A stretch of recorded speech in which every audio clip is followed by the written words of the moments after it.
Hello, and welcome back to another episode of our podcast, Boss Ravioli Queens. We are Boss Lady Amy, Nick Holy Ravioli, and Jasmine the Queen. And we are three very real caregivers who decided we are going to spill all the ravioli on trending topics, healthcare, and so much more. We've decided that we're going to cover a non-healthcare topic every other week as a form of self-care. After all, we live and breathe our jobs. Don't worry, we'll still have plenty of ravioli to spill. We can't talk about work all the time. Sometimes we gotta be Cheerios because normally we're Fruit Loops. On that note, let's get messy. Warning, this podcast includes profane language, crude humor, mature subjects, and possible talk of bodily fluids. This may not be suitable for listeners under the age of 18. Happy 4th of July, everybody. This episode is called The Price of Freedom. We'll be discussing all kinds of things going on with America and kind of like stuff that relates to the 4th of July. Happy 4th! Happy birthday, America! Merca! Patriotism. Oh, okay, so the first topic we were going to talk about was PTSD, our vets, fireworks, all the things. All the things. So, I feel like it's relevant to our caregiving field as well because there are like adult family homes and CBRFs that there are vets present at that we take care of sometimes. I mean, and there's also homes that cater just to vets. Right. Literally, And yeah. vets' family members and stuff. Yeah. So, PTSD is a very real thing for a lot of people, but for war vets, obviously, like the big booms of the fireworks, depending on how close they are, like the facility is, can make them freak out sometimes and make them think that they're back in the war. Mm-hmm. I actually do have a friend of mine that he's not even in a home or anything, but he has problems with fireworks. He just hates the 4th of July because it's very much PTSD for him, and he mostly just hides in his house and tries to like drown out the noise as best as possible. Mm-hmm. Oh, poor guy. Yeah, That's really sad. What does he What does he do to drown out the noise? Just listen to music, turn the TV up really loud, stuff like that. Noise canceling headphones are a lifesaver.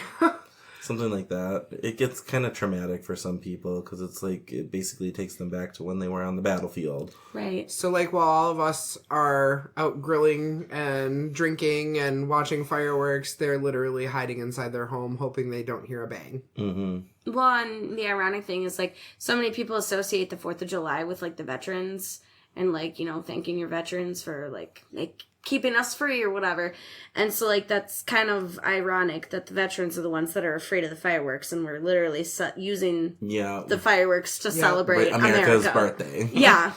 I also feel like we should probably, because it's not all inclusive, like not every vet with PTSD is going to react the same way. Not one size fits all. Like there are some people that can handle it and others that cannot. And, I mean, not every vet has PTSD. Truth. Yeah, it just depends. No matter what, just be respectful. Don't be a dick. Courteous. That's our running theme. Please don't be a dick. I should just get that on a t-shirt. Just wear it all the time. Yeah, Literally. right, we should. Just don't be a dick. So we wanted to talk a little bit about some of the things that we do for our residents around holidays, especially 4th of July. It's honestly no different than what you would do with your family. The homes, you know, have grills sometimes, depending on how independent the residents are, can have like outside, like backyard games. Sometimes they can go to see fireworks, you know, depending on what their abilities are.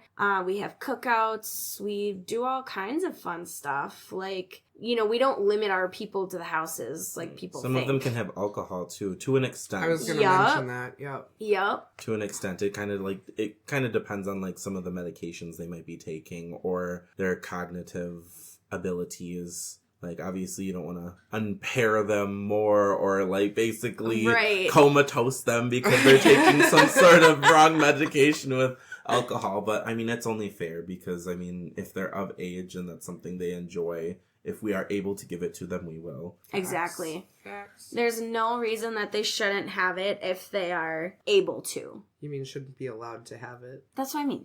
Whatever. Same thing. You got what we meant. Exactly. Nicole's just being a bitch. Well, you two yahoos over here. Jesus Christ. No, it's like I the knew way it's been a long day, but damn.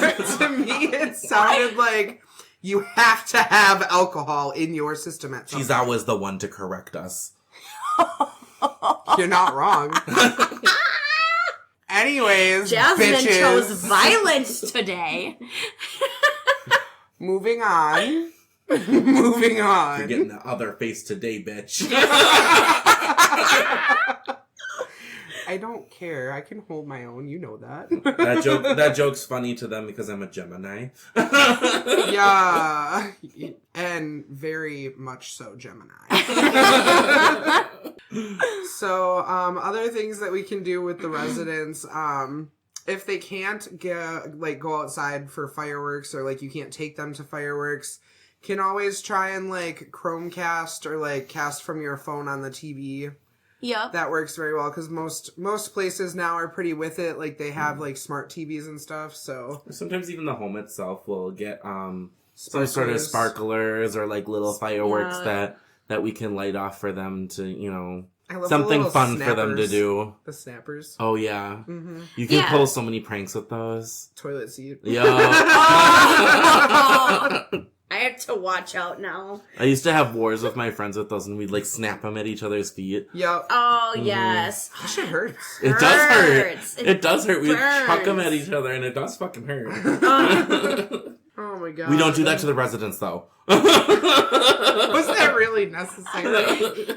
Just in case. Absolutely. I feel like there's a couple residents that I know of that would actually start those wars, though. Yeah. With how we talk to each other, yeah, it's important to note we don't talk to the residents like this. This is us unprofessionally, Like, but still right. like half-ass professional in a way. Our organized chaos. Yeah. Exactly. But no, I think it's really important to note that, like, we've tried to, what's the word?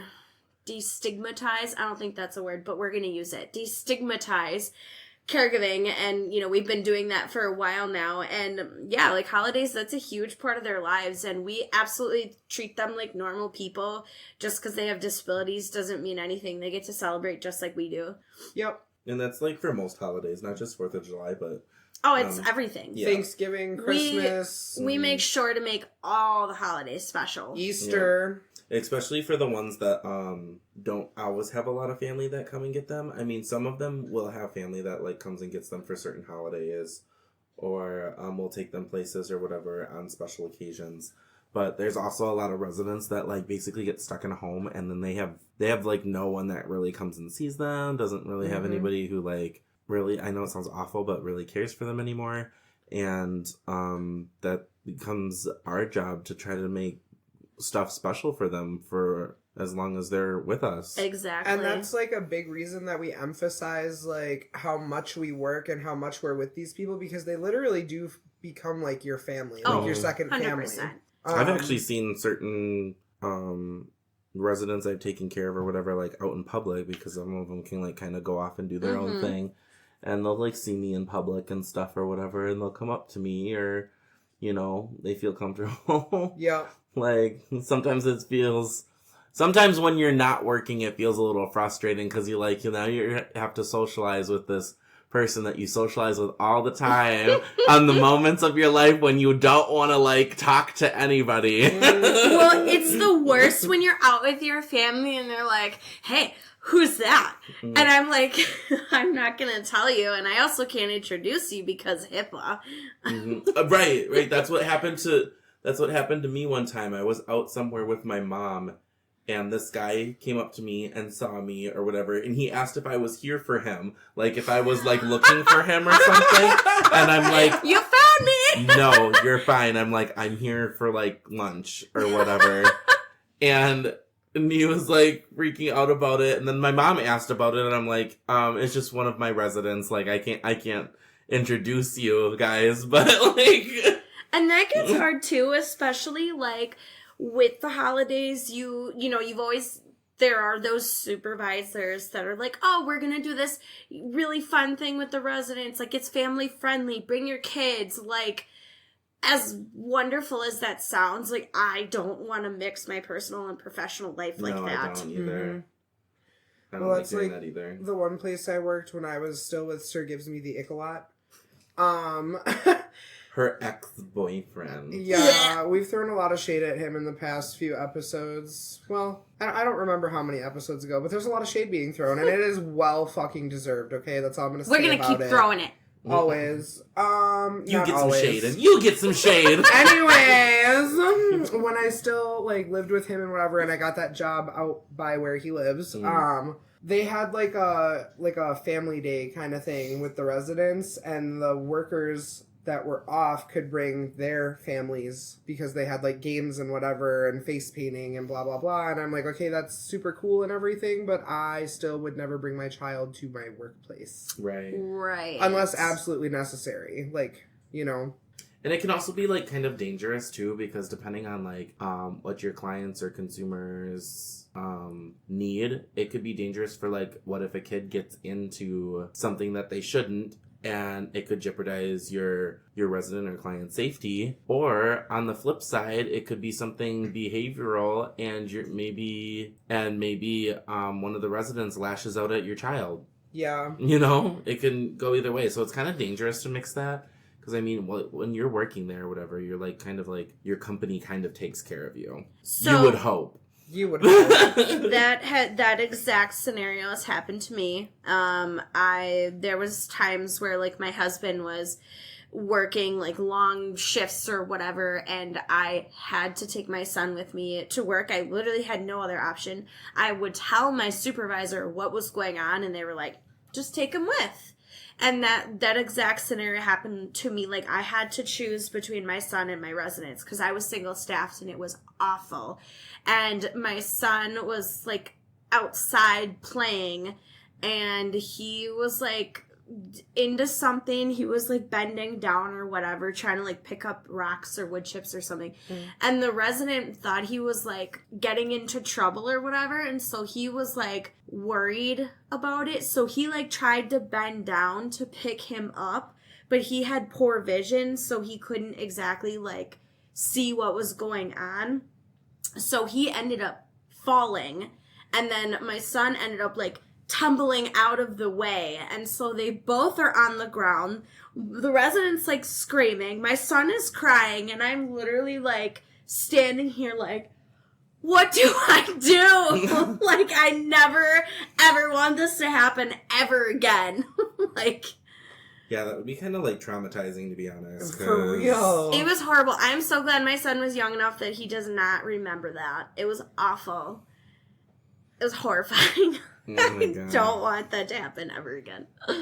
So since we're kind of on the topic of ourselves, I'm not gonna lie, I almost feel like at this point, caregiving jobs, if they're gonna like work us as hard as they do, they should provide childcare.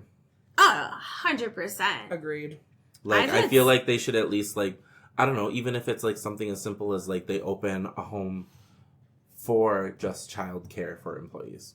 Yeah, but Yeah. even at that, if they hire half the people that we've seen come and go, Mm-hmm.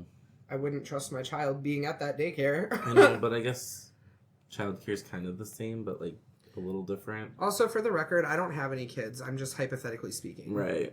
Right. And honestly, in this day and age, I'm not sure if I even want kids anymore. Yo. I don't think I can barely afford to feed myself, I swear. I'm gonna switch gears here since we're already talking about ourselves anyway. So we wanted to talk about why we started the podcast. Why do we want to talk about that? We want to get rich quick. No, I'm just kidding. Because we want people to know why we started the podcast. Well, I know, but we're supposed to tie it in with the 4th of July. Because freedom of speech. Hello. Podcast. We're able to do this because we live here and we have freedom of speech. Exactly. Sometimes. Thanks, Miss Ravioli. For clarifying. Anytime. I guess we had to correct you this time. Ain't nobody had to correct me. You guys are like eating this up and I'm like, can we just fucking move on, We're please? eating what up? Ravioli? Ain't nobody eating me up, so shut the fuck up.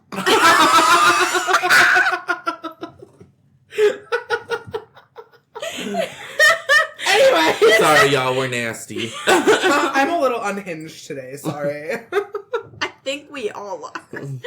Accurate. So anyways, we originally... Anyways. we started the podcast for obviously freedom of speech, but I think we've like reiterated this on like some other episodes before, but it's because we love what we do, and it gives us the opportunity to voice like our opinions on not only just healthcare, which we do all the time, but like other, maybe our opinions on other issues in the world or anything like that. So hopefully giving a voice and are able to relate to a lot of people out there that kind of feel the same way we do. Ugh. I can't spit out words apparently. It's alright, at least one of us per episode cannot English. Well, for me, I guess I wanted to debunk myths for sure, because there's so many out there surrounding caregiving, and it's just not anything like it used to be. And, you know, I feel like we're still fighting even now to show people like the protections that we have in place for these people. And we're fighting so hard to show like these people are safe. Like, you don't have to worry about them because like we're here for them. We've got them. Right, like not every bad caregiver or CNA story that you see on the news is how everybody is. No, exactly. I mean, the reason it's on the news is because it's out of the ordinary. Exactly. If it wasn't out of the ordinary, it wouldn't be on the news. And I think the other reason is, you know, I just wanted to show, like, we don't get nearly enough praise for our job, and it's such a wonderful field, and not enough people think they're caregivers and they realize what we go through, because we're not just caregivers. We're homemakers, we're bakers, we're plumbers, we're any and everything. Plumbers is accurate. We do laundry, we cook, we brush their teeth, we get them in the shower, we take them to the bathroom, we sing with them, we do art with them, we do activities with them, we take them out and about. Like, it's everything. Hence kind of why we want to get paid more. Yeah. But, I mean, it's not really about the pay either. It's, like, we do care about what we do, but honestly, it's just being able to live. Like, we go to work all the time or whatever, and then it kind of sucks when we're doing all of this stuff, and then have nothing to show we for it. We have nothing to show whatsoever. for it whatsoever, and then come home or whatever, and we get to struggle at home taking care of our own families. Mm-hmm. Like, that kind of sucks. So, I mean, it's not necessarily, like, getting paid more, but, like, Right. even if, like, the cost of living went down, or the cost of groceries went down again, or something like that. But, like, obviously that's probably not going to happen, so, you know, paying employees more would probably be a better option. Yo. Listen up, America. So for my side of things, as Boss Lady Amy and I have talked about quite a few times, we really wanted to advocate for caregivers too, because while the residents have a plethora of rights, You see how she said just her and Boss Lady Amy talk about it? They'd excluded me completely. you just weren't on the fucking phone that time. Oh, see how it is? They didn't even bother trying to call me. Wow. Actually, I'm pretty sure I did, and you didn't fucking answer, which happens like 50% of the time. Oh, So okay. I Come don't at even me, want brah. to hear it. Come at me, I don't brah. even want to hear it. Did you only try once? No. Actually. So, Do you know how many times Jasmine... Do you know the Muffin Man? the Muffin Man? The Muffin Man! Not the gumdrop buttons. I can't say it right now. Okay, continue. Thanks. Are you going to interrupt me again, bitch? I don't know, we'll see. It depends on what comes out of your mouth next. So Boss Lady Amy and I were on the phone. And we were talking about, like, why we wanted to start this podcast. And this was after the initial three-way phone call where the idea was brought up. He is a dick. Can I finish my thoughts now? Continue. So we were talking about how caregivers virtually have, like, zero rights. We even get stuck on, like, 24s and people just look the other way. Like, it's not dangerous or anything that you're, like, not super at all. tired and giving insulin or Which passing meds, such and Which such. honestly, in reality, it is technically illegal, but everybody just looks the other way. Nobody really enforces that at Unless- all for us caregivers. Unless someone makes a complaint and then, you know, OSHA and state have to do their thing, but usually they're like, nothing comes of it. Literally nothing. Nothing. I also want to point out, I guess I don't know how it works for all states, but in our state specifically, the state has up to 2 years to investigate a claim. Unless there is, like, proof of immediate danger to, like, residents, not even to staff, really, but mainly to residents. Yeah, they have 2 years. So, like, a lot of the times, by the time they get there, the person who made the complaint is probably already, like, gone.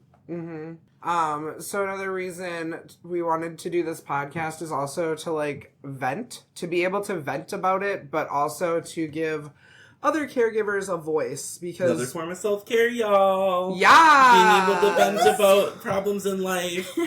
So, from what we've been told so far, we're pretty relatable. So, we wanted to get that out there too, because we wanted the other caregivers of the world to know that they are not alone in what they're going through. Like, we see you, we are you, we relate to you, you relate to us, so on and so forth. And feel free to leave us suggestions on stuff on episodes and stuff on what you want us to talk about. Literally, if you guys follow us on Facebook, which if you don't already, please do, Boss Ravioli Queens on Facebook. It's Boss Ravioli Queens on TikTok too. Yep. Also Twitter. Yep. I don't think we really post on Twitter though. I do We sometimes. I usually post our links and stuff to our podcast and everything on Twitter. So. And also on each of our socials, there is a link tree where you can find our RSS feed, which will take you to wherever you would like to listen to our podcast on. Yeah. Which you can pretty much listen to it on anything. Google Podcasts, Spotify, I think YouTube. Anywho's. Anywhere you get your podcasts. If you haven't liked us or followed us, that's the best way that you're going to find updates about everything that we've got going on. And we're trying to get better about posting on the TikToks. Yeah. And posting on our other social media too. Okay, kinda, well, slack on it a little they bit. know why we're so busy. It's because we're all working. Well, not only that, but now we do this too. Yeah, so, like, you're welcome. And I still also do drag, so like but, like in different months and stuff or whatever. Like June, I do drag shows a lot, and the entire month. Super And busy. usually we're tagging along, so like And we're it's usually- just as busy. Then the rest of my shows are usually sporadic throughout every month. Yeah. I wasn't at the Marshfield show because I had to work, and I already switched weekends for the Point Pride. So See, they both hate me. No, I'm just kidding. I love these girls. we love you too, even though you're a sassy bitch. Snap Z. Sips coffee judgingly. It's the Well, anyways, I think we covered pretty much all we're gonna cover for this episode. So, bye! Bye! This has been the Boss Ravioli Queens podcast with your hosts, Boss Lady Amy, Nicole Ravioli. And Jasmine the Queen. Thank you so much for spilling your ravioli with us. Don't worry, we'll serve you more next time. Until next time, go wash your ass!